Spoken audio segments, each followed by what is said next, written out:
Want to shop Walmart Black Friday deals first? Walmart Plus members get early access to our hottest deals. Join now and get 50% off a 1-year annual membership. Shop Black Friday deals first with Walmart Plus. See terms at walmartplus.com. The holidays are here at the Home Depot, so let's get to decorating. Find your perfect tree in our huge assortment of shapes, sizes, and styles. Like the easy-to-assemble Jackson Noble fir, with pre-lit branches perfect for styling with all your favorite ornaments. Or the Flock Starry Light Fraser fir, with over 1,900 pre-lit memory wire branches that keep their shape so it's ready right out of the box. Ooh. Find the perfect tree now at the Home Depot. Snip, tuck, fold, crease, tuck, tape. It's not that complicated, Dad. Wrap, crease, tape, twist, tape. Ohio Lottery scratch offs make great holiday gifts. And play Holiday Bonus Millions with a 200 times multiplier and a $2 million top prize. Fold, crinkle, crinkle, roll. Plus, you can enter non-winning tickets in My Lotto Rewards for a second chance to win up to 1,000 times the price of your ticket. Please crinkle, gate, fold, ring, curl, scrunch. The best part, Dad? No wrapping required. No tuck, fold? No tuck, fold. Give the gift of fun. Lottery players are subject to Ohio laws and commission regulations. Play responsibly. Thanks for choosing this free Anfield Index podcast. If you'd prefer to listen to this or any of our other shows without adverts, then now's the time to check out Anfield Index Pro. With AI Pro, you can supercharge your entire listening experience. You'll not only get all of our podcasts without the ads, but you'll have them far faster with our Quick Publish feature available exclusively for subscribers. AI Pro also puts you in the heart of our sound studio, with an option to listen to many of our shows live and interact with the podcasters in real time as the shows are recording. Upgrading couldn't be easier. AI Pro is available on all popular podcast platforms. Just head on over to AnfieldIndexPro.com and get started today. Hello and welcome to the Daily Red, your lunchtime catch-up on all things Liverpool FC, your daily reminder that the Reds are top of the league and that real football is almost back. Almost back. Just a couple of days to go, and then we can really start to get excited about Liverpool against Southampton on Sunday. There are some international games taking place today, and 3 notable ones that involve our players. The other side of the world. Colombia take on Ecuador. I think that's going to be a belter. That's 11 p.m. tonight, I believe. Then at 1 a.m., Argentina against Peru. Now, Alexis had a bit of a stinker in Argentina's game against Paraguay, so whether or not he starts, I don't know. And then at 1:45 UK time, AM, obviously, Brazil against Uruguay. Now, that's a very late one for Darwin, and obviously means he'll be a little bit later getting back, which isn't ideal. But we are not playing till Sunday, so that is promising at least that there's that extra day. If it was a Saturday game, I don't know that Darwin will be playing on Saturday, or certainly not starting. But given it's a Sunday game, I think he should be okay. Lucho, obviously, barring any injuries or anything untoward, should be okay. And the hope will be that Alexis was so honking in the last match that he doesn't play at all, and therefore he comes back a little bit fresher.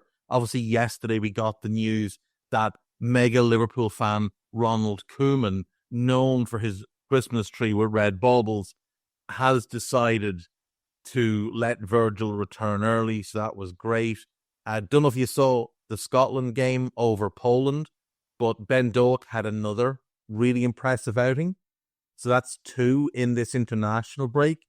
He gave Josko Gvardiol a tough old time in the first one, had a good game here. But the bigger storyline is, well, actually the biggest storyline is Scotland winning a game.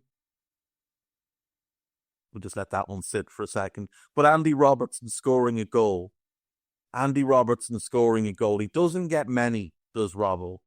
And when he does, they're collector's items. But this was a really good goal. This is an outrageous cross from a centre-back from Suter. And Robbo appearing at the back post and powering a header into the back of the net for his 4th goal on his 80th cap. Prolific he is not, but when he gets them, it's always fun.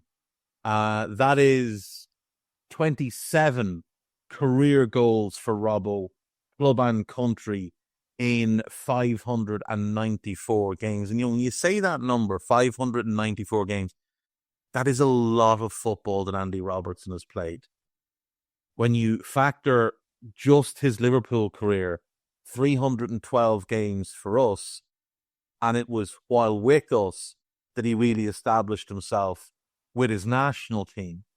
Prior to joining us, Robbo had, I think, 14 international caps. Now, open to correction about that.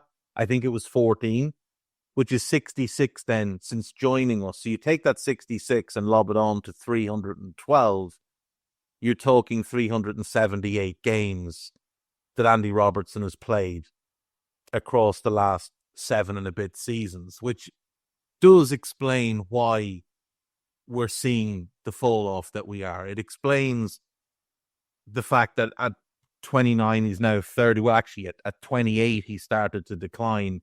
He's now 30. Will turn 31 before the end of the season. But it does explain that. The sheer volume of games, the position he plays, and the way he plays that position, which is always 100 miles an hour. Like, even in the worst game of Robbo's career, no one could ever question the desire, the effort, the work rate. Like, he always gives 100%, absolutely every time. He's never walked off the pitch with anything left to give. Andy Robertson gives it everything, every time. And it's one of the reasons that we've all fallen in love with him over the years. But it's also the reason that I don't want to continue to watch Andy Robertson play the way he has been playing. Now, look, is he still capable of good games? Absolutely. Absolutely he is. But they are outnumbered by the mediocre or poor games. And I don't want to get to a point where he leaves in, let's say, 2 years, and there's a whole bunch of people that only know Robbo of, say, the last 4 years of his Liverpool career, not the first 5. Because that 5-year run was outrageous. Like, that 5-year run maybe puts him as the best left back to ever play for this club. Now, I'm too young to have seen Emlyn Hughes in the flesh, but a lot of older heads would always say Emlyn Hughes has to be in an all-time Liverpool 11. He's not getting in at centre-back because of Hansen and Virgil, so left-back would be the position for him. Emlyn's one of the greatest English players of all time. But Robbo at least makes it a strong conversation. There's obviously also a case for Stevie Nicol. Though Stevie Nicol played in so many different positions, he might, despite his brilliance, actually lose out because he was too versatile. You know? But Robbo is in the conversation as the best left back in club history, which brings me to the next thing. I saw a tweet from Sean. Everybody knows Sean on X or Twitter. It's Twitter, unless you're a bootlicker, it's Twitter. Sean is our resident crypto bro among the Liverpool fan base. And he is known for some wild takes. He's also known for being one of the funnier people on the platform. And some of his trolling is absolutely elite level. But he was talking about Trent. And he was talking about what an interesting situation it is for Trent right now. Where there's kind of... Trent is at a crossroads. And ahead of Trent, there are 2 drastically different worlds. So, one is the world where he leaves. And much of the brilliance of Trent is put to a side by Liverpool fans, and he is placed in a bucket with Steve McManaman because of how he left and the fact that he went for free. And Trent would be following the same path, obviously, and going to the same club as well. Steve McManaman was our best player in the 90s. It isn't actually close. As great as Robbie Fowler was, Steve McManaman is by far the best player we had in the 90s. Steve McManaman is one of the best players to ever play for the club, and yet he doesn't come up in the discussion. it's very rare that someone will make a strong case for Steve McManaman in an all-time Liverpool 11, which is unfair. Michael Owen, obviously, it's a slightly different bucket because we did get a fee for him, but there's probably more dislike for Michael Owen because he ended up at United. Obviously ran down his contract, left with less than a year left, went to Real, did pretty well, but wanted to come back to England. We decided not to buy him. He went to Newcastle. He was wrecked by injuries. He ends up at United. He wins a title, and Liverpool fans dislike him strongly for that, but also his personality grates on people, and this just it is what it is. I'm sure, look, everybody's personality will grate on somebody's. You know, I'm sure there's lots and lots of people that don't like mine. I don't care. It is what it is. I can't change it at this point. I am old. I am cantankerous. As Trev Downey once said, I am truculent, and I'm going to remain that way. I have been practicing to be a grumpy old man for many years, and I have years yet to practice. And when I get there, I'm going to be absolutely horrendous, and I can't wait for it. But Michael Owen annoys people, and Michael Owen has always annoyed people. Even when we had Michael Owen, he annoyed people with his personality. Everybody has seen the video of him, Neville Southall, and a child in goal, and Owen celebrating scoring, and I think it's well done, he's 14 or he's 15 or whatever it is. Right, Michael Owen pisses people off. But again, that has tended to override how good he was. Like, Michael Owen was incredible. Genuinely incredible. Michael Owen, pre-hamstring explosion, Michael Owen was what Kylian Mbappe is. Like, he was. That's how good he was. He was genuinely a special player. But all of it is forgotten because of how he left and then what happened after he left. Same with McManaman and how he left. And that's kind of the world that Trent could walk into. Now, it's slightly different with Trent in that he did win a league title and a Champions League, which the other two didn't do. But ultimately, fans are tribalistic and will always be tribalistic. And football is a what have you done for me lately business. And if the last thing you've done is you've walked out on us for free after we brought you through our academy, showered you with adoration, and made you untold wealth, and you've then walked away and turned your back on the club, we will turn our backs on you. Right? So that's one world for Trent.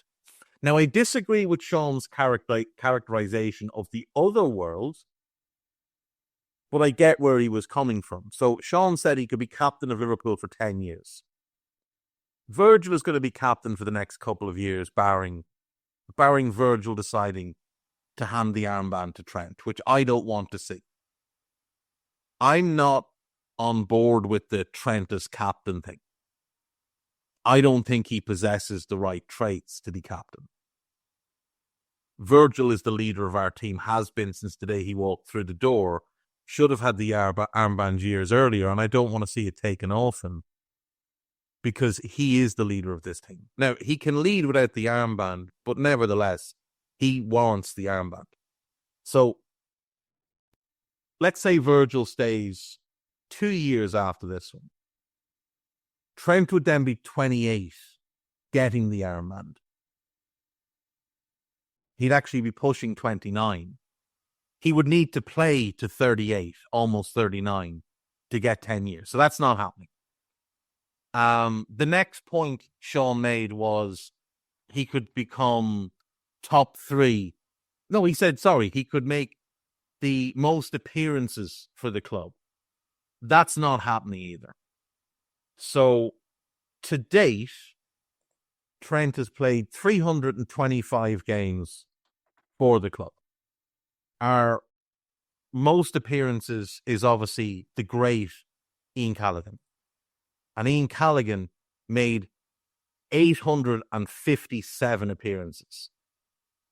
You know what's even more impressive is that when he left Liverpool in 1978, he went on and played another 142 games in his career. He played 979 games in his career. plus 4 caps for England, which, by the way, is an outrage. You should have got many more. If you can play for Liverpool for that long and you only get 4 caps, something has gone wrong. But Trent is not getting to 857 appearances. He's just not. That's, 352? Sorry, 532. 532. He would need to play 53 games for 10 more years every single season. Trent has never played 53 games in a season. So his maximum is 49. That's his career high. So even if he did that every season, he'd need to do it for 11 seasons. That's not happening. Trent is not going to make the most appearances for the club. Simple as that. And then he said he could go down as a top 3 player to ever wear the shirt. And again, I'm sorry, not happening. Just not happening. There are 2 players that he's played with that he will not pass. Virgil and Mo. He's not passing them. He's not passing Graham Souness. He's not passing Steven Gerrard. He's not passing Kenny Dalglish. He's not passing John Barnes. So there straight away we have a group that he's not getting past. Souness, Barnes, Kenny, Stevie. There's 4. Virgil and Mo, 5 and 6. So at best, he could be 7th. But is he likely to pass Alan Hansen? I don't know. Maybe, maybe not. Ian Rush? Maybe, maybe not. We're all too young to have appreciated the greatness of Billy Little, so you'd need to get a proper old school Red to have that conversation. You're talking someone that predates Shankly and was old enough to fully appreciate what they were watching pre-Shankly. So you're talking someone who's realistically in their 90s to give you a real breakdown on Billy Little. Want to shop Walmart Black Friday deals first? Walmart Plus members get early access to our hottest deals. Join now and get 50% off a 1-year annual membership. Shop Black Friday deals first with Walmart Plus. See terms at walmartplus.com. At Sierra, discover joyous deals on great gifts for everyone on your list. Like cozy slippers, ski gear, fishing poles, bikes, large kayaks, even larger canoes. Whew, which might lead to another discovery.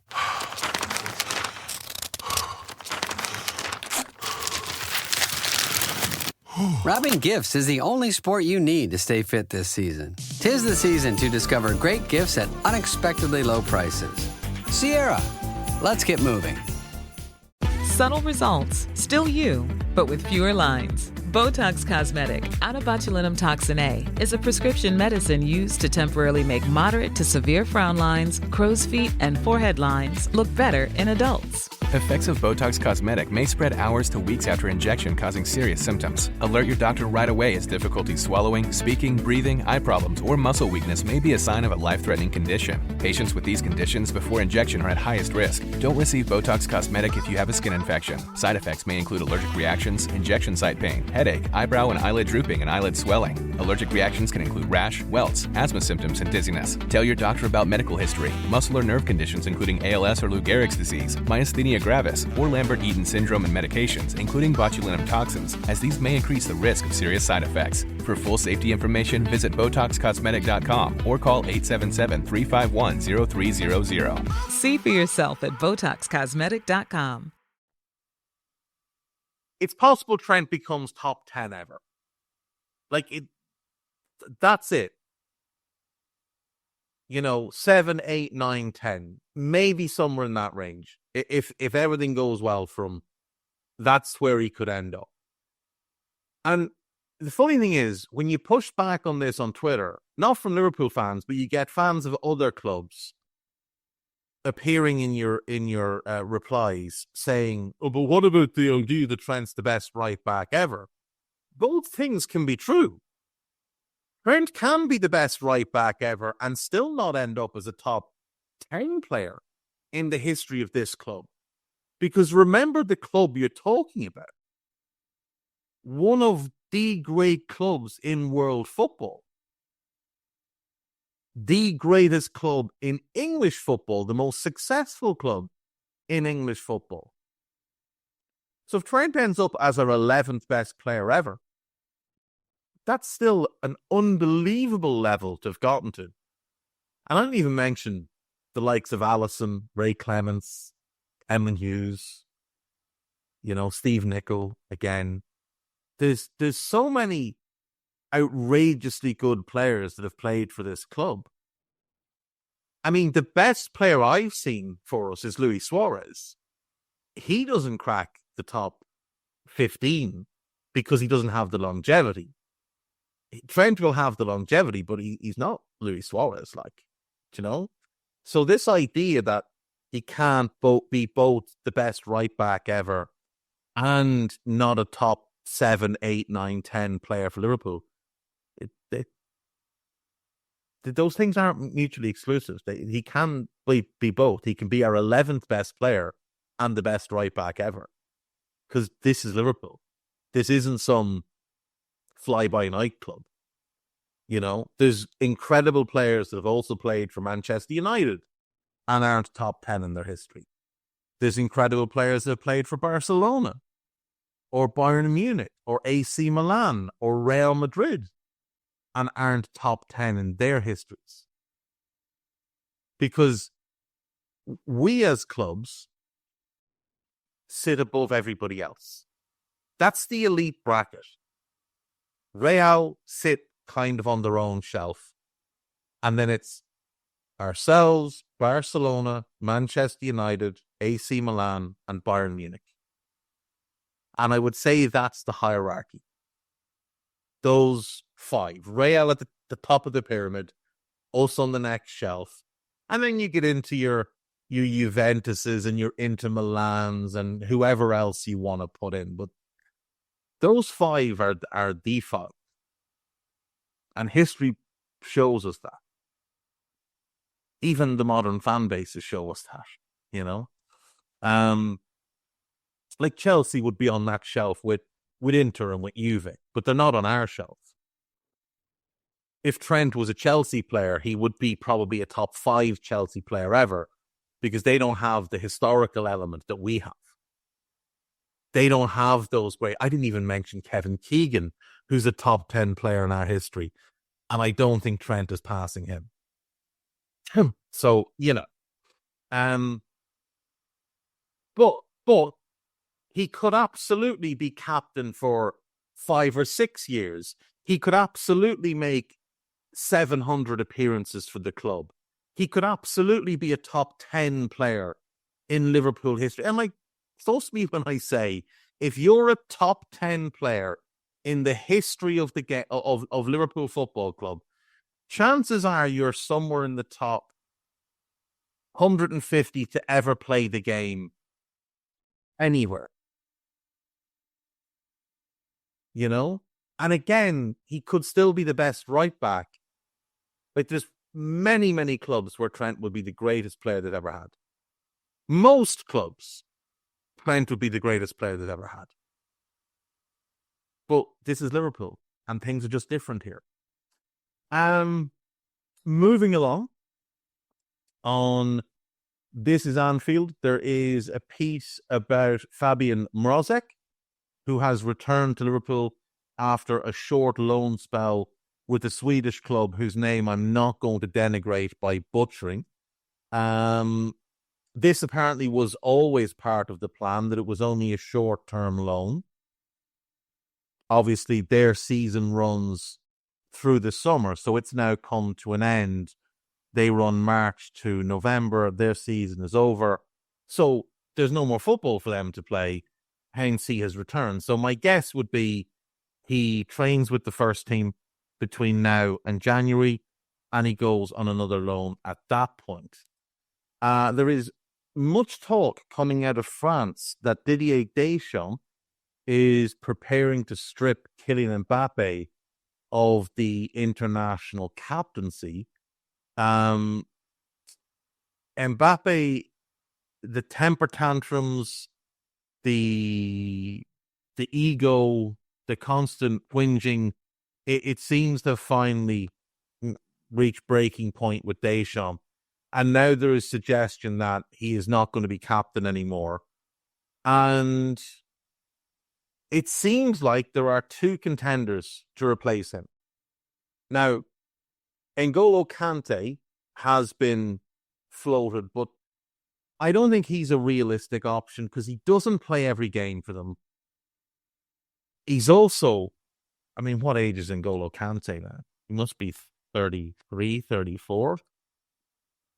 Like, so he's not a long-term pick, and I think they'll want a long-term pick. He's 33, turns 34 in March. So I don't think it'll be him. It could be, and I think he would be wildly popular because who doesn't love N'Golo Kante? I also just don't see him really as a captain. Like, he's not a vocal player. He leads by example, obviously, and what a player he was, but I don't think it'll be him. So the other two are Aurelien Tchouameni, who, you know, might be a red in at some point in the future if you know, we decided to make a move, and Ibou Konate, who is a red and is a wonderful red and is the second best centre-back in the world and the best right-sided centre-back in the world and the best channel defending centre-back in the world. He's also a player whose leadership really does stand out. And you see it when Virgil's not there, that Ibou takes on that mantle. You see it with France, that he takes on that mantle. And he is just so impressive right now. And if he stays fit and he stays healthy, we are absolutely laughing. Absolutely laughing. But yeah, what a massive achievement that could be if Ibou is named captain of his national team. Obviously, Liverpool is the club of captains. We've got, obviously, Robbo, mentioned him earlier. Virgil, obviously. Conor Bradley, captain of Northern Ireland. Lucho has captained Colombia. I'm sure I'm missing somebody. Oh, Dominic, obviously captain of Hungary. You know, there's a lot of leadership in our group, which is really nice to see, because for a while there wasn't any. But there's a lot there now, and they're all pulling in the right direction. And I do think Ibou's very proud of playing for France. You know, Ibou's incredibly proud that he's been able to make that happen and make all the sacrifices of his parents, you know, worthwhile and able to look after them. And I think it would be a source of great pride for his family, and obviously for him, if he were the permanent captain of France. I think it would also be a source of great confidence for him. Now, he should be aware that it does come with a new level of criticism, and if you follow the French media at all, you know they're very critical. L'Équipe is, of course, the most notorious outlet when it comes to player criticism, and if you've ever looked at their player ratings, they are often hilarious. A game where you might think someone has played well, L'Équipe will have given him 4 out of 10 because they don't give a shit. But yeah, Ibou as France captain, I think if they want a real leader, I think he's the right, him or Tchouameni. I wouldn't have an issue with Tchouameni, but I don't think Kylian Mbappe is a leader. I really don't. Like, I think if Kylian Mbappe goes for a walk, he's going for a walk by himself. I don't think anybody's following him. I think everybody's just kind of standing back and going, that guy's a prick, isn't he? So, yeah. Conor Bradley scored and was voted man of the match for Nornan in their their draw with Luxembourg. Disappointing result, admittedly, for Northern Ireland. They have clinched promotion to League B of the Nations League, but they would have wanted to go there and win, and they were winning 2-0, but the second half just kind of let them down. What else? Okay, AnfieldIndex.com. Let's see what's fresh and new. We've got some podcasts coming. Article-wise, there is a piece on Mo. Can Liverpool keep their star man and balance the books? Absolutely they can. Joel Matip left. Thiago left. Jurgen Klopp left. That's a whole bunch of money that's now open. Stefan Bajcetic and Ben Doak shine on loan. Bajcetic hasn't been shining. Doak is playing really well at the moment. There's a piece on Rayan Cherki. Hard pass. Absolutely hard pass. There are reports from Italy that Inter Milan would lead the way to bring Federico Chiesa back to Italy. I just think these are hilarious.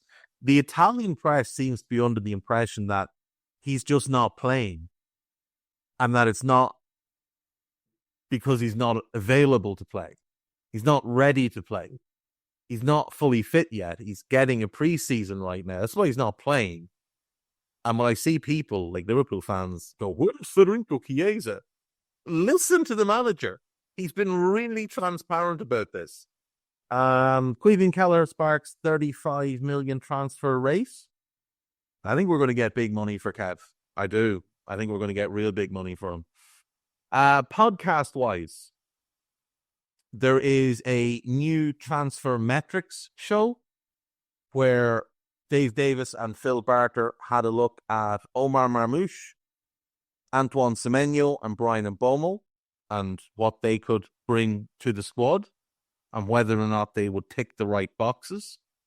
There is a new fatigue index. Now, this is the first in a series of podcasts that Simon Brundish has recorded. So in this one, he is joined by Rich Clark to discuss the biomechanical differences between male and female footballers.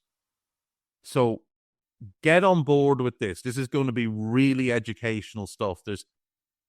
I want to say 4 that he's got recorded. I think he's got 5, but I think one of them they're not going to be able to release because I think there's been a block put on it by the club or that the person was connected to. But I think there's 4 to come out. So get on board with these. These are going to be really, really educational because we've seen an epidemic of ACL tears, particularly in the women's game over the last couple of years. So get on board with that. I'm also 99% certain there's a series of articles to come with these as well. So keep an eye for them. The best thing to do is to follow Simon on both Twitter and Blue Sky. I would say follow him on Blue Sky because I would advise everybody to move over to Blue Sky, but he will likely post the links on both. And they'll also obviously come up on your Anfield Index feeds on both. And Anfield Index is now on Blue Sky, so make sure to hit the follow button there. You can follow me as well. I'm being nice on Blue Sky for now. And I'm suggesting that when bad things happen, we just go and throw all the negativity onto Twitter and keep the kumbaya feeling of Blue Sky. There is a 2-part Buzz podcast. Now, this was recorded as one, so I'm not sure how it cuts, but there was an issue with the upload of the podcast because it was 2 hours long. So Nina cut it in 2, which means it will be smooth sailing. So they're both out, so you can listen to them. We did The Omen. We had a big old chat about it. It's, I think, very good. So go and give that a listen to. And then I mentioned yesterday we have news. Now, obviously, the transfer window is not open yet, but unfortunately and fortunately, with content people for the websites, the window never closes. So we begin with some bad news, and that is that Ben Boxak at the end of this month will no longer be continuing with Anfield Index. He is working now, obviously, with Anfield Watch, and his commitments there just mean that there isn't enough hours in the day for him to provide the content for us. But we hope that down the line, Ben will find his way home because he is one of the good ones. Ben is great. If you don't follow him, make sure you do. If you haven't read his book, make sure you do. He's a quality individual. But we do have good news. We have two very good bits of news.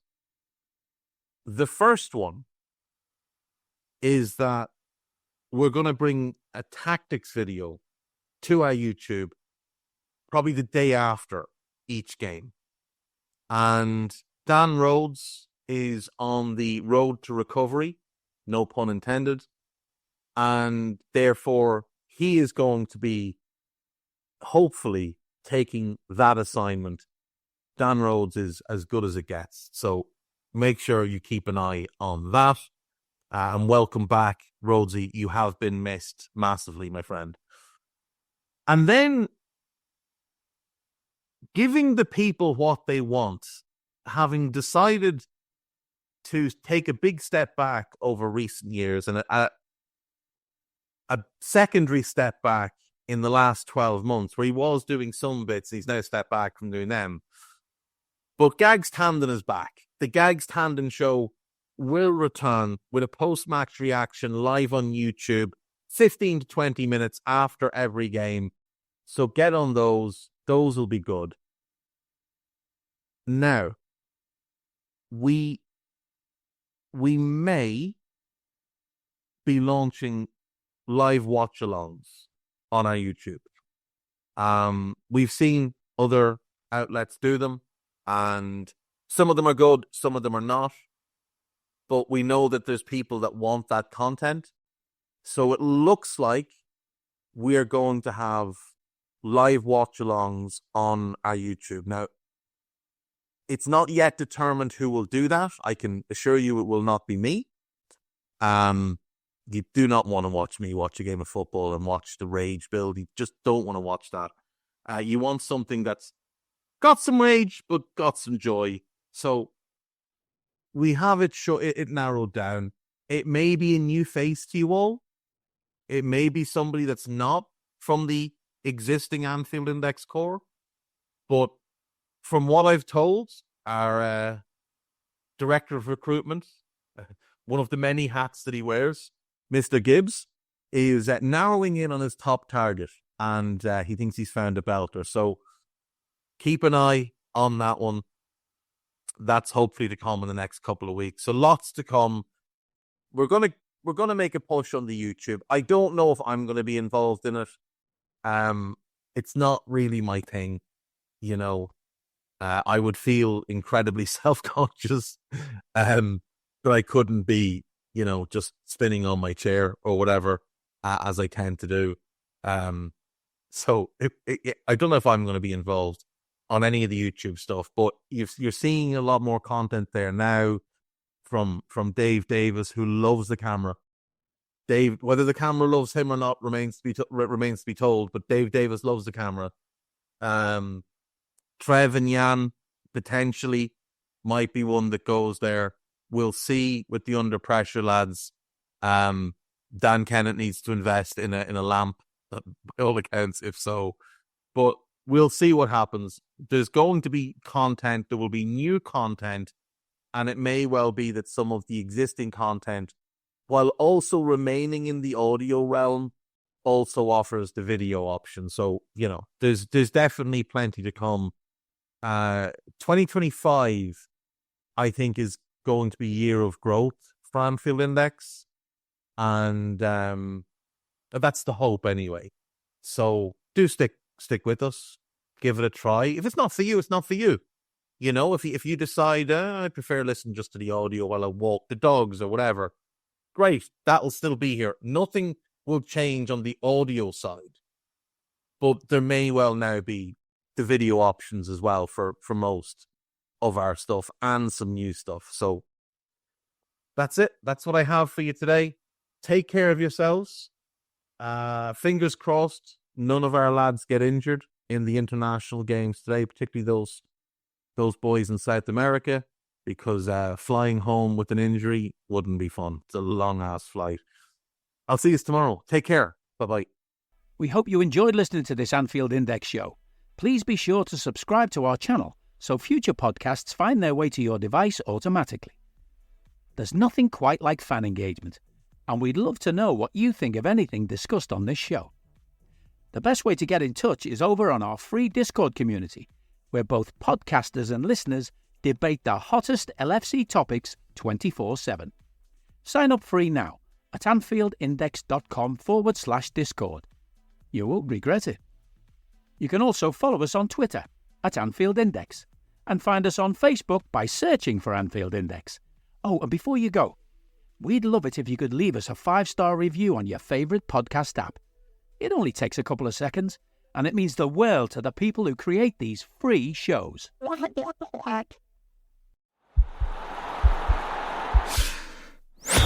This podcast is part of the Sports Social Podcast Network.